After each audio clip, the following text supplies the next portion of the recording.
What are you doing here, Grandma? When I got to my son's house, I was shocked by what I saw. In the dim light, my grandchild was sitting outside the door without shoes. Aren't you cold? Yeah. Without thinking, I hugged my grandchild. I remembered the weather report saying it might snow tonight. How could my son and his wife leave such a young child outside? I started to get angry. Why are you sitting out here then? My grandchild, trying not to cry, said, I'm not allowed in. Why not? It's my brother's birthday, and only real family is allowed. What? I raised my voice under the cold sky.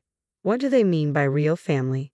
My grandchild, overwhelmed with emotion, began to cry loudly, his face a mess with tears and a runny nose.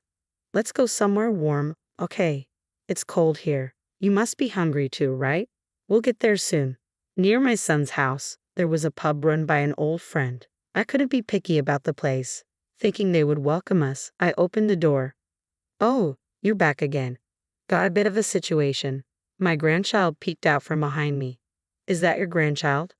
Yes, that's right. I immediately contacted someone. What my son and his wife were doing was unacceptable. Leaving my precious grandchild like this. They're going to face the consequences. As a mother and mother-in-law, I was ready to act. By calling the real family, my son and his wife were about to face their reckoning. My name is Veronica, and I just turned 60 this year. My husband, whom I had been with for many years, passed away from an illness about 2 years ago. I live alone in the house he left me. Maybe it's time to live together, my son had suggested when he returned home after a long time. I'm fine on my own. I can manage, I told him. But it must be boring alone, right? Indeed, I'm alone, but somehow I don't feel lonely in this house. That's a shame. Sally, my son's wife, who came with him, seemed a bit relieved. My reluctance to live together was largely due to her presence. She was my son's second wife. Sally, you must feel more comfortable without me around, right? What? No, it's not like that. At the time, I was a bit standoffish. I wasn't particularly close or distant with Sally, but we never quite clicked. My son and his wife have 2 children, but their daughter Natalia is my son's stepdaughter. I've heard he took her in somewhat reluctantly. Their younger son, John, was born shortly after they remarried. By the way, where is Natalia? Oh, Natalia is at a friend's house. I see. Now that I think about it, they rarely brought Natalia when they visited my house. And even when they did, I sensed a distance in their interactions with her. It wasn't like this with his first wife. What changed?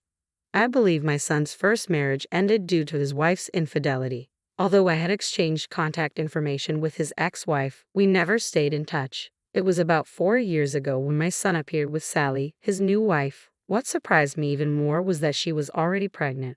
Nice to meet you, Veronica. Nice to meet you too.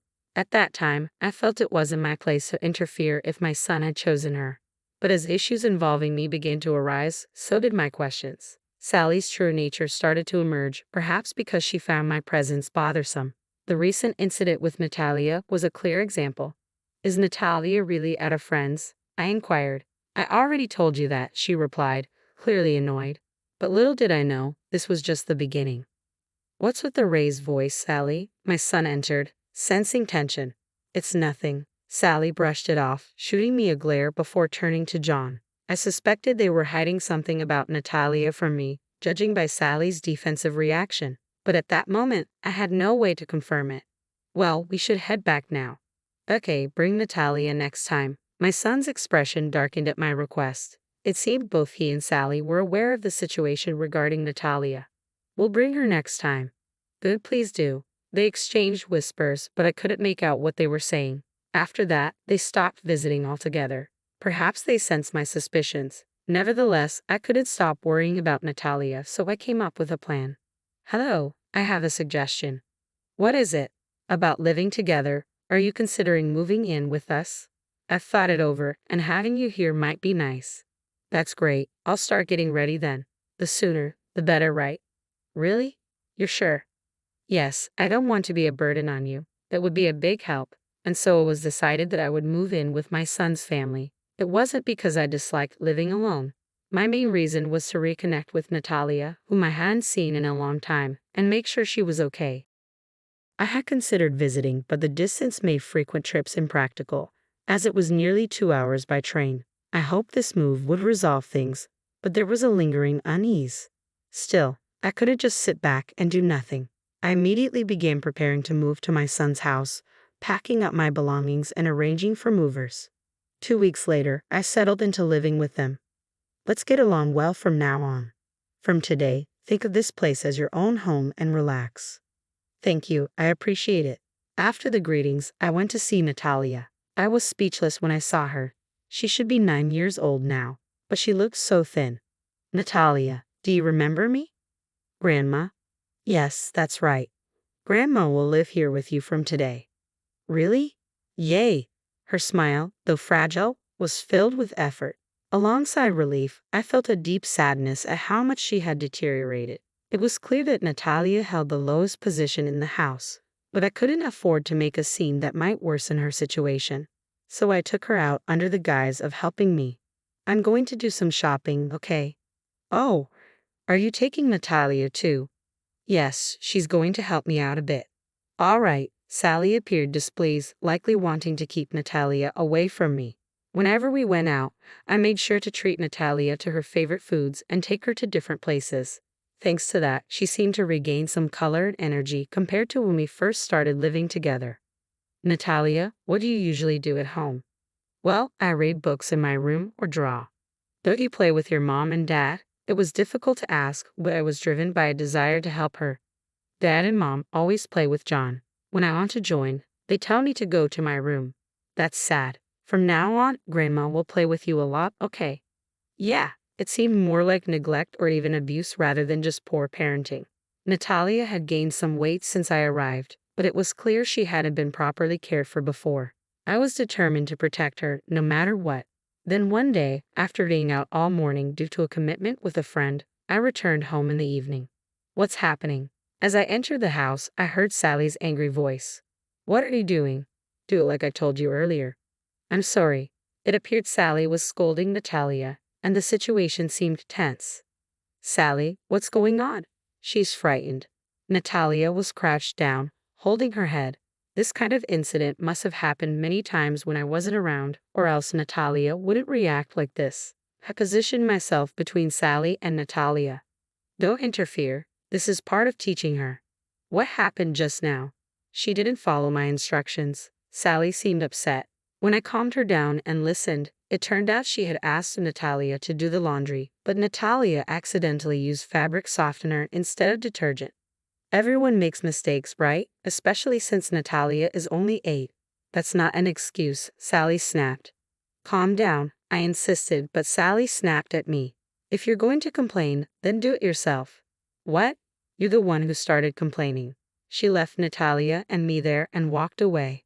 The atmosphere in the house was becoming unbearable. Grandma, it's okay. Don't worry, let's do it together. With a mix of anger and determination, I knew I couldn't let this continue. Later, I brought up the incident with my son. Don't you think this is too much? Well, Natalia is already 8 years old, so we thought it's time she learns to do various things, my son said, seeming uneasy. It's good to teach her, but what happened last time was excessive. That's too much, even for teaching. Well, it's your child. Aren't you supposed to take proper care of her? My son, perhaps injured by my words, responded with something shocking. I didn't even want to take her in the first place. What? Then why did you? I thought maybe she'd be useful, but she's turning out just like her mother. He continued to criticize his ex-wife, sounding more like he was trying to justify himself rather than expressing genuine anger. I was stunned by his words. Anyway, please pay more attention to Natalia. She's lonely too. I know, he said, but despite his words, my son and his wife continued to make Natalia do chores like cleaning, laundry, and even going shopping alone. Meanwhile, I quietly supported her without their knowledge. Despite being treated unfairly, Natalia never complained and worked diligently. I couldn't help but admire her determination. Curious about her motivation, I asked her why she was putting in so much effort. Why do you try so hard, Natalia? Because John's birthday is coming soon, she answered joyfully, but I could only watch. Why does such a good child have to suffer like this? You're a great big sister, Natalia. Yeah, I'm John's big sister. I refrained from reprimanding my son and Sally, hoping Natalia's positive spirit would endure. Gradually, their behavior seemed to soften, and a period of calm settled in. I need a little help with something. What do you need help with? Yeah, I could use an extra hand. Sure, okay, thank you. Can you help right now? Now, I suppose I have to. Let me get ready and head out.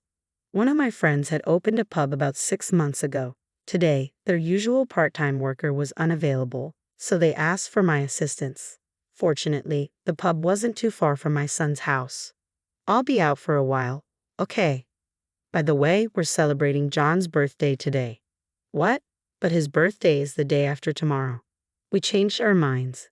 They had decided this while I was away, probably hoping to exclude me. I thought things had improved between us recently, but I was mistaken. Are you leaving now? Yes, I am. Don't worry, we'll enjoy the birthday together as a family. I left the house, but Sally's displeased expression lingered in my mind. At the friend's pub, I helped with various tasks. Before I knew it, it was already past 9 p.m. Is it this late already? Thank you so much. Your help was really appreciated. It's fine. Working like this once in a while is good. We're always waiting for you. See you later. With those words echoing in my mind, I walked down the dark street, dreading the birthday celebration at home. As I finally reached the house, I was shocked by what I saw. Confusion set in, but I quickly focused on Natalia. Why are you here? Did they say something? I'm not allowed in. Only the real family can celebrate John's birthday, so I can't. Natalia's words echoed under the cold sky, loud enough for the neighbors to hear. What do they mean by real family? Overwhelmed with emotion, Natalia began crying loudly, tears streaming down her face. I knew we couldn't stay there any longer. Yes, my young daughter was left outside by my son despite looking forward to it so much. We need to leave. I decided, feeling we had no choice but to move. Let's go somewhere warm, okay? It's cold here. And you must be hungry too, right? We'll get there soon. I retraced our steps and headed towards the pub run by my friend. I couldn't be choosy about the place. I knew my friend would welcome us. As I opened the door, oh, you're back again. There's a situation. Natalia peeked out from behind me. I understand. Let's sit down and talk. But first, let me make a quick phone call. I took out my smartphone and immediately dialed someone. I wouldn't let my son and his wife get away with leaving my precious granddaughter out in the cold. What happened? My friend asked, concerned. It's about Natalia's parents. I began, explaining today's events and the ongoing situation with gestures and expressions. What? Your son did this. Why didn't you do something? My friend was incredulous. They wouldn't listen to anything I said, I replied, feeling frustrated. That's unbelievable. Could it be that Sally doesn't like Natalia because she's your son's child from his previous marriage? But Sally knew about Natalia before they remarried. Could she have married just to mistreat her? I hope not. My friend's suggestion was deeply troubling. If true, it meant my son might also be involved. Regardless of the reason, they needed to be held accountable. Just then, Natalia's stomach growled loudly. Right, you must be hungry. Can you prepare something for her to eat? How about an omelette? Natalia's face lit up like a blooming flower. I'll go make it. Wait here, I said. Natalia nodded eagerly, and I gently stroked her head. The omelette was ready in about 5 minutes, and Natalia ate heartily. About 30 minutes later, the door opened, revealing a familiar face. It's been a while, Olivia. Long time no see. The person I had called was Olivia, my son's ex-wife. Natalia, do you remember me? You're my mom, right? Yes, that's right, sweetie. Natalia immediately hugged her. Seeing them together brought tears to my eyes, but I held them back. What's going on? Olivia asked. Sorry for the sudden call. There's a serious situation. What happened? I explained Natalia's situation to Olivia. If only I had been more responsible, this wouldn't have happened.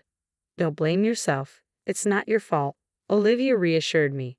I have something to say too. Olivia began to explain how her divorce unfolded and why Natalia ended up with my son. As she spoke, it was difficult to comprehend the events that had transpired. Is that true? It may be hard to believe, but it's all true. Unbelievable. The truth emerged that Olivia had been wrongly accused by my son and Sally. Despite hearing about Olivia's alleged infidelity leading to the divorce, it was actually my son who had been unfaithful with Sally. Olivia's account seemed genuine. Natalia's reaction upon seeing her real mother further affirmed it. Moreover, the lawyer my ex-husband hired was in on it. No matter what I said, they wouldn't believe me. I never forgot about Natalia, not even once. I placed my hand on Olivia's shoulder. Don't worry, I'm on your side, no matter what.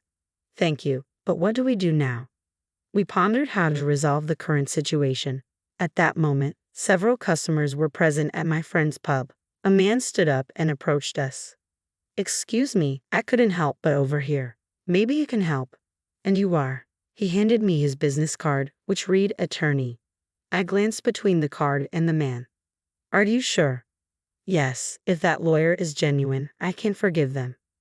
We unexpectedly found a strong ally in attorney Daniel, who offered to represent us pro bono. Deciding to return home for the night to avoid suspicion, I spoke to Olivia. Please take care of Natalia, and I'm sorry for everything. Don't apologize. I actually thought you might hate me. Not at all. I should have reached out to you sooner. We were united in defending Natalia. Over the next 2 months, we maintained our routine, ensuring Natalia's safety. Thankfully, my son and Sally were preoccupied with John, leaving Natalia unharmed. Then Olivia called. Everything's ready. I'll be there soon. Sure, let's show those two what they deserve. 3 days later, Olivia and attorney Daniel arrived at my son's house. The couple was taken aback by the unexpected visit. What are you doing here? What does this old flame want? My son exclaimed. Olivia remained composed. We're here to file a lawsuit against both of you. What? Are you out of your mind? Attorney Daniel then handed over a document. This document states that Natalia should live with Olivia. You expect us to accept this just because you say so. Shall I explain? First, the lawyer you hired doesn't exist, does he? The couple looked visibly shaken, sweat forming on their brows. My investigation revealed there's no such person registered with the Bar Association, and he had a criminal record for fraud. You knew this, right? He was your friend. I confronted my son, who remained silent, staring at the floor. Sally, however, was defiant. Don't be ridiculous. You're making baseless accusations. I couldn't hold back any longer. Enough. Weren't you involved with Olivia even before your divorce? That's not true. But the timing of your child's birth suggests you were still married. Sally was left speechless. Just admit it. You took Natalia just to spite Olivia, didn't you? That's not true. It was his idea. She pointed accusingly at my son. What? Why me? You said it was better to take her since she's the daughter of that woman. We recorded everything. I revealed that I had been recording all our conversations with my smartphone. I'm ashamed to call such a man my son. Wait, Mom. I don't want to hear Mom from you. Both of you will face consequences, possibly even jail time. But what about John? You're right. Don't worry. If necessary, I'll take good care of him. With that, they fell silent. Olivia and I left them in their despair and walked out of the house. A week later, we were settled in my old home. We couldn't leave Natalia with them, but they continued their resistance until the end. It seems they intend to sue us, but even if they do, you're right, we had all the evidence and Daniel's support. They're just tightening the noose around their own necks. It turned out they had indeed hired a real lawyer, but it proved futile. The trial ended decisively in our favor. They lost and were saddled with hefty alimony payments and other charges. A week after the trial, my son reached out to me. I'm sorry for everything. Please help me. You're mistaken if you think you should apologize to me. You're the only one I can turn to, Mom. His voice sounded weak. Unfortunately, I no longer have a son. Don't contact me again. With that, I hung up. Following the incident, my son and Sally's relationship deteriorated, leading to their divorce.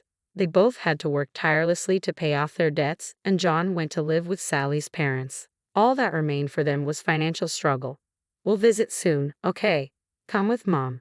We'll be waiting. Since then, I've returned to my home, living as I please. My happiness now comes from visits with Natalia and Olivia.